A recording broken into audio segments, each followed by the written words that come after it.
Hi friends, fried rice ఎలా చేయాలో చూద్దాం. ముందుగా ఉల్లిపాయలు, పచ్చిమిర్చి, క్యాబేజీ, క్యారెట్ కట్ చేసి పక్కన పెట్టుకోవాలి. తర్వాత స్టవ్ వెలిగించుకొని బాండి పెట్టుకొని 5-6 గుడ్లని ఈ విధంగా పగలగొట్టుకొని పెద్ద పెద్ద ముక్కలుగా ఫ్రై చేసుకోవాలి. ఇలా ఫ్రై చేసుకోవడం వల్ల ఫ్రైడ్ రైస్ అనేది టేస్టీగా ఉంటుంది. ఇలా ఫ్రైడ్ రైస్ ఫ్రై చేసిన తర్వాత ఒక గిన్నెలోకి తీసి పక్కన పెట్టుకోవాలి.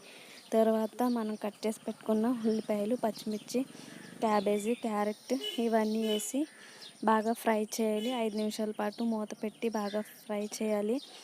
ఇవన్నీ ఇలా ఫ్రై అయిన తర్వాత ముందుగా మనం చల్లార్చి పెట్టుకున్న రైస్ అనేది దీనిలో యాడ్ చేసుకోవాలి. ఇలా యాడ్ చేసుకున్న తర్వాత గరం మసాలా, ధనియాల పౌడర్, కొంచెం కారం, సాల్ట్, టేస్టింగ్ సాల్ట్ అన్నీ వేసి బాగా కలపాలి.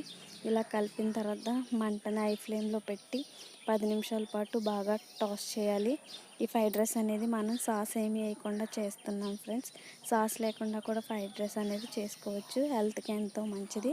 ఇది టేస్టీగా ఉంటుంది. నచ్చినట్లయితే ఛానల్ సబ్స్క్రైబ్ చేయండి, లైక్ చేయండి, షేర్ చేయండి.